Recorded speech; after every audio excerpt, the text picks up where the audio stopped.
මේ දවස්වල අපි හැමෝගෙම විශේෂ අවධානය යොමු වෙන ප්‍රධානම කාරණය වෙලා තියෙන්නේ මේ දවස්වල මැද පෙරදිග කලාපයේ තිබෙන මේ ව්‍යවුල්කාරී තත්ත්වය. වගේම යුද වාතාවරණය. ඉතින් මේ යුද වාතාවරණයට සම්බන්ධව ඊයේ දවසේ වුණු විශේෂම සිදුවීම් වන්නේ ඇමරිකානු නාවික හමුදාවට අයත් න්‍යෂ්ටික සබ්මැරීනයක් මගින් ඉරානයේ නාවික හමුදාවට අයත් යුද නෞකාවක් ගිල්ලීම. මේක මුළු ලෝකේ හැමෝගෙම අවධානයට යොමු වුණා. නමුත් මේක විශේෂත්වය වන්නේ මෙම නෞකාව මුහුදුපත් වන්නේ ලංකාවට ඉතාමත් ආසන්න මුහුදු සීමාවේ. ඉතින් මේක නිසා ලංකාවේ බොහෝ දෙනෙක් මේ ගැන කතා කරන්න ගත්තා. මේ නෞකාව ප්‍රහාරයට ලක් වෙන්නේ ලංකාවේ මුහුදු සීමාවේදී කියන එක.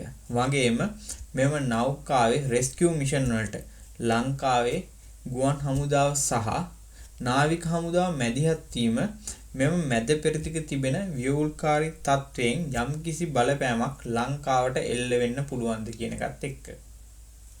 ඉතින් මේ සිද්ධිය ගැන ගත්තොත් එහෙම මෙම නෞකාව ඉරානයේ නාවික හමුදාවට අයත් ෆ්‍රිගේට් වර්ගයේ නාවික නෞකාවක්.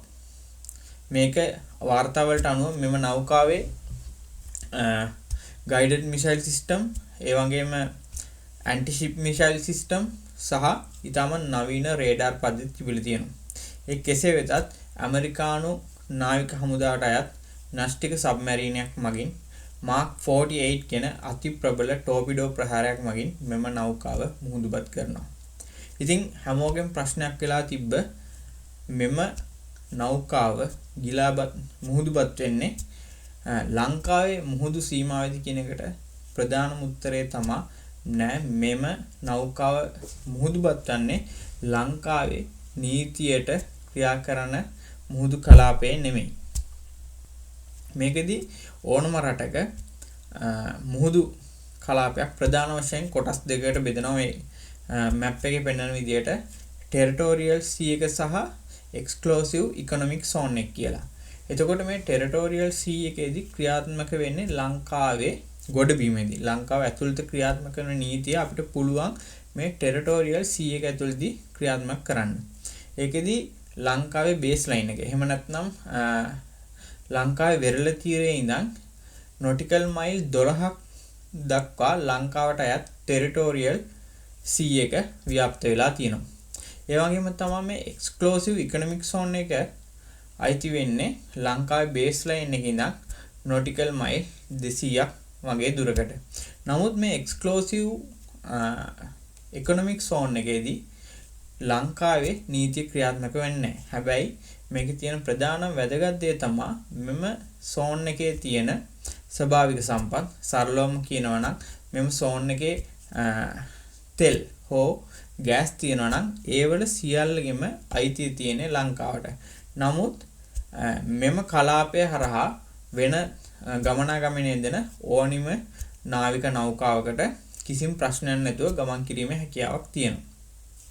ඉතින් නාවික හමුදාව ලංකාවේ නාවික හමුදාවේ වාර්තාවලට අනුව මෙම නෞකාව මුහුදුපත් වෙලා තියෙන්නේ ලංකාවේ ගාල්ලේ ඉඳන් නොටිකල් මයිල් 40ක් පමණ දුරින්. ඒ කියන්නේ ලංකාවේ ටෙරිටෝරියල් sea එකේ එජ් එකේ බවුන්ඩරි එකේ ඉඳනුත් තවත් කිලෝමීටර් නොටිකල් මයිල් 22ක් පමණ දුරින් තමයි මේ සිදුවීම සිදු වෙලා තියෙන්නේ. එතකොට මේ සීමාව අයිති වන්නේ ඉන්ටර්නැෂනල් sea එකට. එතකොට එම නිසා ඒ කියන්නේ ලංකාවේ නීතිය මෙම සිද්ධියට කොහෙත්ම දාලා කරගන්න විදිහක් නැහැ. ඒ වගේ මේ වෙන විට ලංකාවේ ගුවන් හමුදාව සහ නාවික හමුදාව එකතු වෙලා මෙම නෞකාවේ අනුතරටපත් වූ නාවිකයන් 30 දෙනෙක්ගේ ජීවිත බේරගෙන තියෙනවා. ඒ වගේම 87 දෙනෙක්ගේ මල සිරුරු මේ වෙන විට සොයාගෙන තියෙනවා. ඊළඟට හැමෝටම තිබ්බ දෙවෙනි ප්‍රශ්නේ තමයි මේකෙන් මේ රෙස්කියු මිෂන් එකෙන් ලංකාවට යම්කිසි බලපෑමක් මේ යුද වාතාවරණයෙන් බලපෑමක් එල්ල වේද කියන එක. ඇත්තටම මේ යුද නෞකාව අනතුරු ලක් වෙද්දී ලංකාවට සහ ලංකාවේ ගුවන් හමුදාවට සහ නාවික හමුදාවට distress signal එවල තියෙනවා. එහෙම නැත්නම් මේඩේ කෝල් එවල තියෙනවා. ලෝකේ තියෙන IMO එහෙම නැත්නම් International Maritime Organization එකේ මූලධර්ම වලට අනුව සහ 1979 ඇති කරගත් International Convention on Maritime Search and Rescue මූලධර්ම වලට අනුව අනිවාර්යයෙන්ම මෙහෙම අපෙන් කවුරු හරි මේ වගේ ඊටමත් අසිරු තත්යකදී උදව් ඉල්ලුවොත් අනිවාර්යයෙන්ම අපි ඒකට ඇක්ෂන් එකක් එහෙම නැත්නම් ක්‍රියාමාර්ගයක් ගන්නම් වෙනවා. ඉතින් මේකෙදි අනිවාර්යයෙන්ම ජීවිත තමයි ප්‍රධානම දේ. ජීවිත තමයි ප්‍රයොරිටි කියලා තමයි හඳුන්වන්නේ. එහිදී අපි එකිනෙකාට තිබෙන පොලිටිකල් එහෙම නැත්නම් දේශපාලන මතවත් සහ යුද වාතාවරණයත් අදාළ වෙන්නේ නැහැ. සතුරුදු මිතුරුදු කියන එක අනිවාර්යයෙන්ම ආපදාවට පත් වෙලා ඉන්න පුද්ගලයන්ට ඔවුන්ගේ ජීවිත රැක ගැනීමට අපිට යම්කිසි ක්‍රියාමාර්ගයක් ගැනීමට සිද්ධ වෙනවා. ඒ වගේම මම දකින විදිහට මේ සිද්ධිය මේ ඉන්සිඩන්ට් එකෙන් ලංකාවේ හමුදාවට ප්ලස් පොයින්ට් එකක් තමයි හම්බුනේ. මොකද වසර 30ක් තිබ්බ යුද්ධය අවසන් කළා, මානුෂ යුද්ධය අවසන් කරාන් පසුවත් ලංකාවට බොහෝ චෝදනා එල්ල වුණා මානව හිමිකම් කඩ කරා කියලා.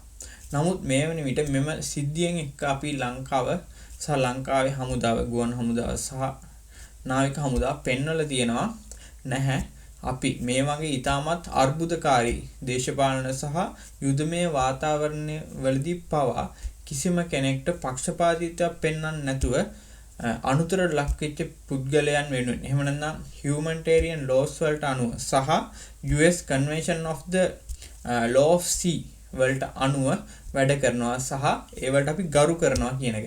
ඉතින් මම දකින විදිහට මේකෙන් කිසිම විටක ලංකාවේ හමුදාවට සහ ලංකාවට කිසිම වෙලාවක අවාසිදායක තත්ත්වයක් හම්බෙන්නේ නැහැ. ඊට වැඩිය ලොකු ගරුත්වයක් සහ පිළිගැනීමක් ඇති වෙනවා ලංකාව මේ වගේ තත්ත්වයකදී ක්‍රියා කරපු ක්‍රියාකලාපය ගැන.